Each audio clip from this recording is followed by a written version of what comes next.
video I will be showing you how to fix Capcut effects not showing problem. So the answer is easy. Just go to the settings and then scroll down to the apps section and then go to the search and search Capcut, and next go to the storage, and here you will find this clear cache option. Click on it. Now you can go check it if it worked, and if it didn't you can try to restart your phone or turn the Wi-Fi off and on, or the Bluetooth or the airplane mode.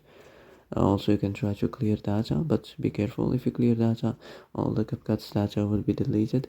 This includes all files, the settings, the accounts, the databases, etc.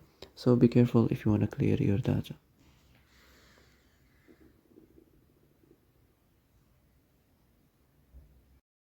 Well, that's it for today's video. I hope this is the answer you've been looking for. If you like this video, don't forget to like and subscribe. And that's it.